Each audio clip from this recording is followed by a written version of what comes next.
without slowing ourselves down enough to do things differently, the current is going to take you farther and farther out into the ocean where it's harder to stay afloat without the right kind of boat that can actually sustain that type of current and the depth of that water. And you will have to then swim back to shore even farther. By the time you're ready to do that, you're like, okay, you know what? Yep, I've hit my point here. I can't continue on like this. Overwhelm, reaction mode, and just keeping up are the old way. You need real, root-level strategies and practical steps to grow your business or ministry without exhaustion and burnout. Hi there, we're Anna Saucier And Megan Gephardt, best friends and business consultants who help faith-filled women create sustainable growth through simple strategy with a people-first approach. Here at Apostolic Fruit, we hope to offer you clarity, support, accompaniment, and healing, one tiny step at a time. Hello, my friend, Megan Gephardt here.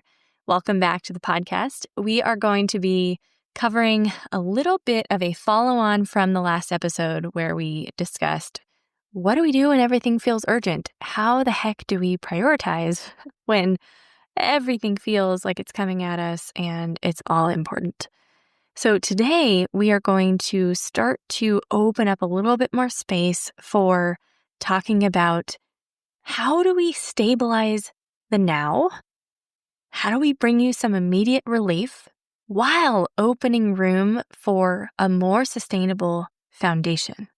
We call this a stopgap strategy. What to do when you need immediate relief. So we're going to talk about how to stabilize your business and probably your brain when everything feels like it's on fire, when you're maxed out, when everything feels urgent. We talked about last time, the answer isn't to bulldoze through, but we also, even though we may know our business needs an overhaul, our operations needs an overhaul, our back end needs an overhaul, our systems, all those things, we can't fix everything at once. And if you're anywhere in a similar boat as many of the women that we've been in touch with, that we've been serving, our clients who are at a very pivotal crossroads point in their business, what we like to call a pivotal growth point, you are hitting capacity walls. And that's part of the challenge of this stage. And we can't even fix everything at once, even if we wanted to, because you don't have the bandwidth for that, right? So how do we stabilize what's most essential, most critical now while creating breathing room? This is what the stopgap strategy is for. So you can make it through this season in one piece while still laying a foundation for what's next. So let's name what this feels like. You may feel like you are in this place of, I just need to get through this launch or this week or this next thing, and then I'll breathe. Maybe you found yourself saying something like that recently, especially as we got through May. May is crazy, right? But then we always kind of feel like that next thing just keeps moving. It's almost like this is a moving target, right? And so this episode is for you if you're in that space where complexity feels like it's increasing, pressure feels like it's rising. You're holding it all together, but you're kind of wondering, how much longer can I do this? You may be juggling, maybe it's new team onboarding, client delivery, all of visibility and marketing aspects, life transitions happening, or family stuff. And even slowing down feels like a risk that you can't afford. Maybe you're even afraid to slow down because you feel like it might all fall apart. If so much is relying on you, then yeah, I get that. So we're going to talk about what a stopgap strategy even is, why you might need one right now if you feel like you need some relief, and then how to do this. How to buy yourself breathing room, create some more space without kind of setting yourself back, but actually setting yourself up for the longer term growth and sustainability that you're really wanting. So let's dive in. What is a stopgap strategy? This is a temporary, intentional stabilization plan, really to help you make it through a pressure-filled season without either just running yourself into the ground, burning out, or even losing your sanity in the process. It is not, and I really want to emphasize this, it is not the forever plan. This is temporary, right? It's also not about fixing everything at once, but it's instead about creating enough breathing room so that you can keep going and start laying groundwork for what's next. Because what is the alternative? Let's pause and take a step back for a second. What is the alternative?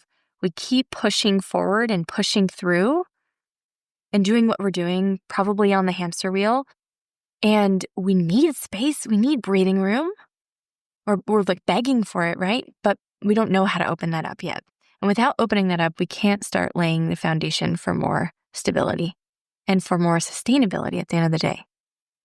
So when do we use a stopgap strategy? We use it often when our clients or when we see leaders who are in these different places where either you're financially tight, you feel the strain, you're just trying to stay afloat. Number two, you may be stuck in urgency. You're trying to hold up so many things, marketing, client delivery, you're overloaded. Maybe it's team stuff. It's so many things at once and everything feels essential. Maybe it's when you are preparing for a maternity leave and you're like, I need to build longer term sustainability, and yet I am already maxed out right now. How do I even create space to prepare ahead when I'm just trying to keep up with right now? We see this often when you're trying to work ahead or planning a major event, a launch, a conference, which again is a significant amount of additional bandwidth on top of your normal day-to-day. When you're in the middle of a rapid growth phase and you're in a place where your structure has not caught up to that growth yet, you're feeling the strain.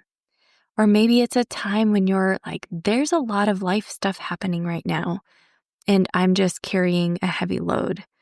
The stopgap strategy is meant to be the bridge between kind of the chaos and the clarity that you want and the peaceful approach that you want towards growth, right? So a way to stay upright while building that bridge with more intention for the future. It is not just pushing through. It is not hustling harder. It is not delaying help until you have time or until the perfect time. Even it's not adding a million things to your to-do list. And so let's talk about an approach to this strategy. So phase one of the stopgap strategy is stabilize what's critical now. You can ask yourself, okay, what absolutely has to happen for this thing to stay upright this month or this quarter? What do I need to do bare minimum to stay afloat? Get really, really clear on that. And it sounds obvious, but often we have in our minds, we haven't actually asked the questions of like, what is bare minimum?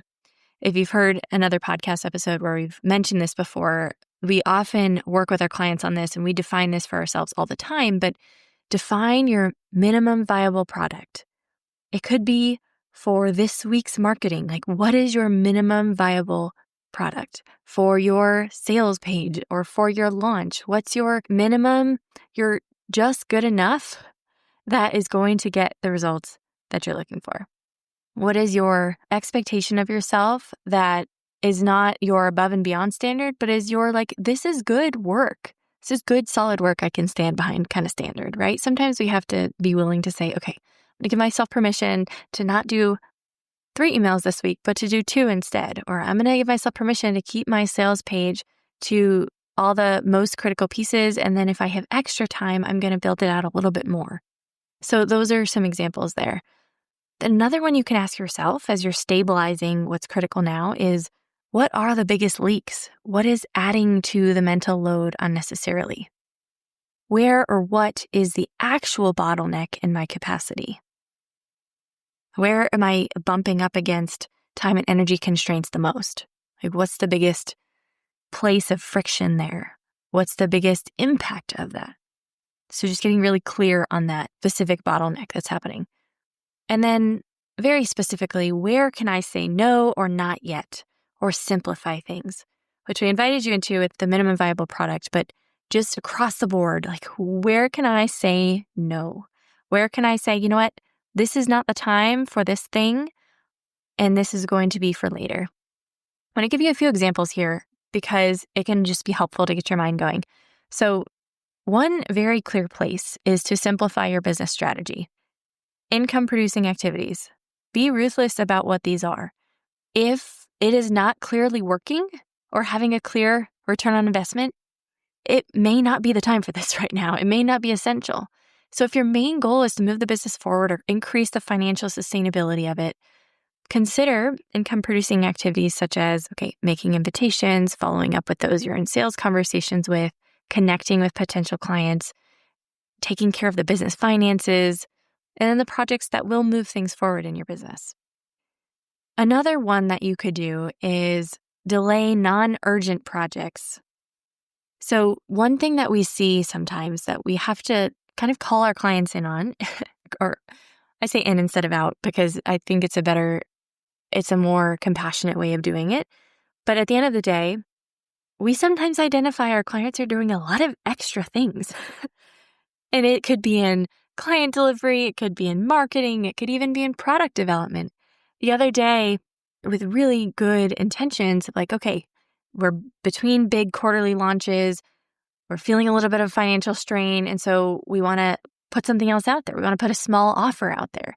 So we're in a new product development stage, or we're creating something new and we want to get it out there, and it's a lot of work, a lot of effort. And I took a step back for a second and I said, hey, in that moment, if you're noticing, we've underestimated capacity this is going to take, it's not getting out there in time, and now we're even more frustrated and we're still feeling the financial stress, why don't we think about, why are we creating something new? They have outstanding programs that they're launching every quarter that they get people great results in. Why not take a piece of that program that also gets people great results in a particular phase of the client journey, and let's take that out. And now that can be an initial offer for someone, right? It's a smaller scale offer. It's some of the steps along the client journey. You're not creating anything new then, right? You don't have the bandwidth to creating anything new. You're already in a really high demand season. So why are we doing that? We're adding extra work.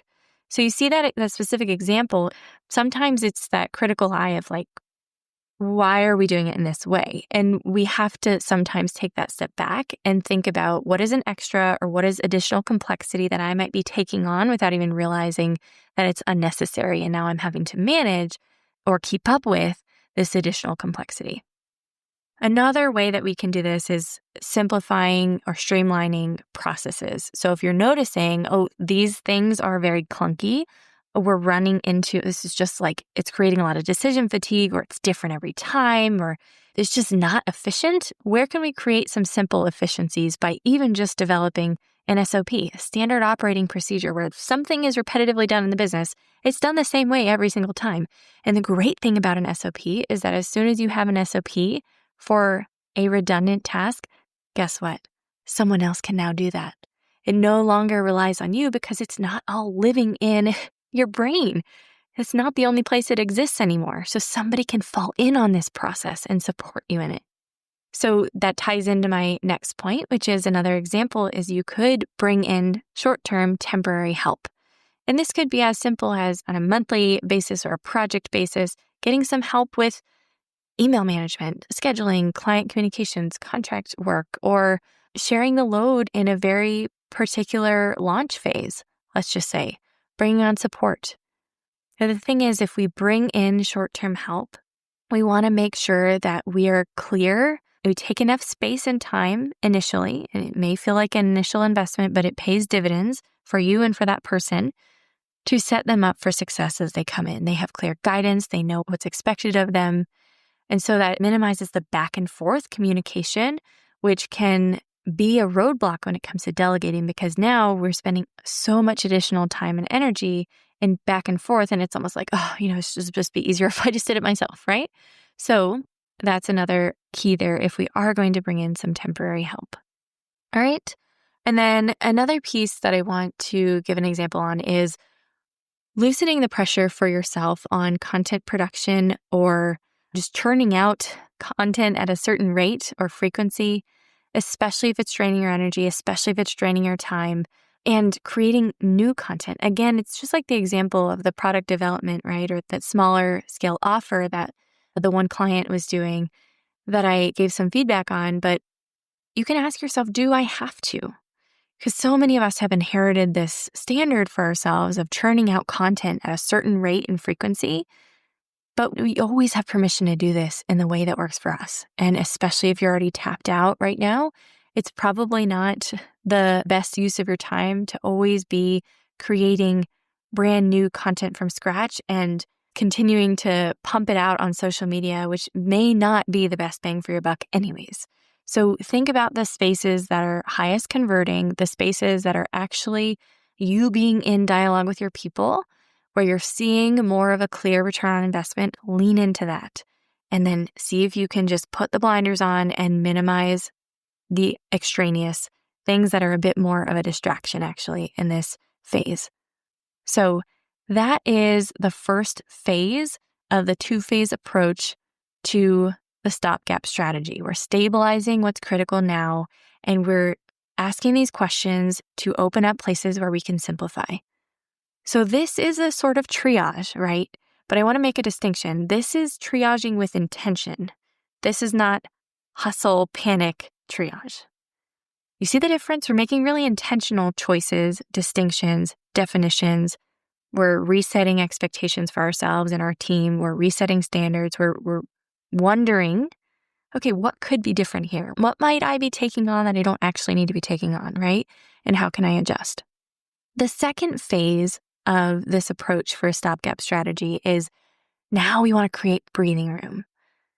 So once you stabilize, you must now use that space to zoom out.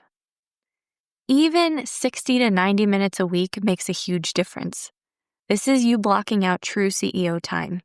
We want to do this consistently, but especially in these seasons when we feel really, really tight and spread thin and we feel that strain, you need to step back. You need to reflect. You need to be able to give yourself the pause to make really intentional decisions, not from urgency and from scarcity and the anxiety that you might be feeling right now, but from more grounded clarity. So that's how you can plug the leaks while also building the sustainability. So use this time, this CEO space where you're zooming out, use it for strategic decision-making, use it for operational assessments, to maybe get more organized on the back end to clean up a little bit of the mess so that you feel even safer to invite people in.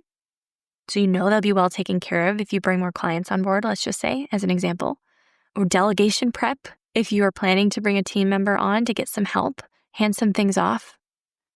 Another space that's really important to spend time on is finances. Financial review, looking at your financial projections for the next month, doing a review of the expenses and income, and really having a clear-eyed perspective of the flow of money in and out of the business. And sometimes it can feel intimidating to do this, or we can be afraid of the numbers. But when we just see it laid out, we can now make decisions intentionally with that in mind. Each monthly planning cycle that we do with our clients, we have them as a step. We look back at the last month. We look back at the budget. We look back at expenses. We look back at the income, and we just see what the numbers were. And now we use that to make intentional decisions moving forward, along with anticipated income and projected income for next month. And now that gets to shape what we spend our time and energy on. This is how we get out of the cycle of reactivity and we move into a little bit more proactive space and more of the steadiness that we ultimately want to aim for. Even if we're in a cycle of launching every quarter or something like that, right? It's important to just be aware of where we are. And then just future planning, right? I think I've said this multiple times in multiple podcasts, but it's just so important. If you are not in the vision as the CEO or as the founder, as the leader of this organization or this business, no one else is going to be. You need to be in the vision and the strategy. You're probably bogged down in a lot of the implementation, a lot of the details, and a lot of the day-to-day. You may feel really stuck in the weeds, even if you want to be in the bigger picture stuff. But the reality is, only you can do certain things in the business. And you are the one who has to cast the vision. You are the one that has to be in it so that you can provide good guidance. So you have even a clear direction of where you're going and what you're doing. Then everything can flow from there. Otherwise, we are just simply reacting. So all of this is what allows you to shift.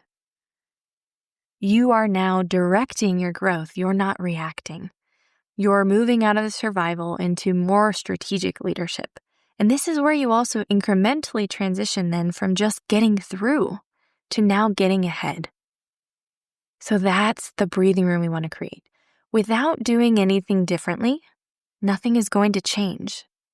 I shared this with someone that I was connecting with this past week she's at this place of feeling the strain of rapid growth in her business. Like she's had an incredible amount of success, incredible amount of growth, a lot of demand coming in, and she doesn't have enough capacity even to meet the demand. And so she's looking now at hiring decisions, getting more support, bringing more people on to be able to continue to hold what's all coming in. And at the same time, now that creates additional complexity. And so she's trying to figure out, how do I sequence all this stuff out? Like who, what, when, where, what, like how do I do this in what order? And I know I probably need an executive assistant, but I also don't know if I even have the capacity to onboard and train somebody, let alone, you know what I mean? And so it's like, you just feel really stuck. And what I shared with her is just this metaphor of without slowing ourselves down enough to do things differently, it's like the current is going to take you farther and farther out into the ocean where it's harder to stay afloat without the right kind of boat that can actually sustain that type of current and the depth of that water. It's going to be harder to stay afloat, and you will have to then swim back to shore even farther. By the time you're ready to do that, you're like, okay, you know what? Yep, I've hit my point here. I can't continue on like this. So it gets harder as we get farther. And that's kind of the rough part about this. I think sometimes we're like, oh, if I could just get more income coming in, I can finally get more support and creates more breathing room. And while yes, that's true, at the same time, more success means more responsibility. You've reached a certain level of success, and now it's like, oh, I've got to sustain that level of success. In some ways, it's like the deeper fears come in then of like, can I actually maintain this? So one last practical lens for this is, like we've talked about last time too, when everything feels urgent, the simple way to zoom out and decide where your time and energy best belong when you're in this space is also thinking about tasks from the perspective of there are $10 tasks, and these are kind of arbitrary numbers, but there's $10 tasks, $100 tasks, and $1,000 level tasks. You have to be in the highest level tasks as the leader, as the founder or the business owner, as a CEO. There are other people who could probably do some of the other things. And so it's this important recognition of where am I bogging myself down, staying in the low leverage repetitive tasks like admin or inbox or scheduling, the things that can and should be delegated, even if it's imperfect at first, because holding on to these is draining your capacity real fast, my friend, right? Then there's the mid-level tasks, the $100 level ones, right? Which are often more revenue generating. They're more client facing. They could be content creation, onboarding, sales calls, things like that. They still probably need you for now, but with clear systems, they can be shareable. You can share the load potentially with somebody else, or you can train somebody else to support you in those pieces. Then there's the $1,000 work, which is the high leverage CEO work where you're zooming yourself out and you're looking at the vision casting. You're thinking about hiring decisions, team structure, offer development, financial forecasting. These are the things that decisions you can only make, and they create the most long-term impact. So when we are working with clients in a strategic partnership and a consulting relationship, this is where I am with clients, holding space for this kind of work. And that's why it's helpful when you can have the rhythms of support to keep you accountable to zooming back out, right? Because it is hard to carve out that space yourself. So you can ask yourself, am I spending 80% of my time on $10 tasks? What would change if I spent even 20% more of my time on the $1,000 tasks this month? So it's about recognizing the weight and the impact of your time. You can be choking your own capacity, and your business can also be choking itself in complexity if we're not careful. So a way to name what's essential, what's draining you, what needs to shift. So as we close up, it's hard to do this on your own. It's like, not gonna lie, this is hard to do on your own. When you're in the swirl, when you're stuck in the weeds, it is really, really hard, next to impossible almost, to see these things when you're in it. And your nervous system is probably maxed out because you're in the survival mode, right? And it's very natural, as I've had multiple conversations even in the last couple of weeks with clients who are at this space, it's really natural to be afraid of what might fall through the cracks or momentum slowing down if you slow down. Okay, I can't afford that. Like, it's already not financially sustainable enough, or I know I need to get more help. I need to keep growing so that I can get more support and I can keep paying for that support that I onboarded, right? But it can feel like a catch-22. And you may also know you need help, but feel like, I don't even have time to figure this out. I don't even have time to figure out hiring. Like, where do I even start? That feels so overwhelming. Or onboarding and training somebody. Like, how does this even work legally? I don't even know, right? Or maybe you're afraid, like, I don't want to commit and not be able to follow through. Or you've subconsciously internalized that asking for help is a failure, or it means that you've failed, or I should be able to figure this out. I should be able to do this myself. So you have all this judgment about yourself because of it too. So if any of those ring true for you, I just want to bring them to your awareness and say you're not alone in that. And I want to unshame all of those things and lift the weight of them and just bring them to the light so that the Lord can just speak into them.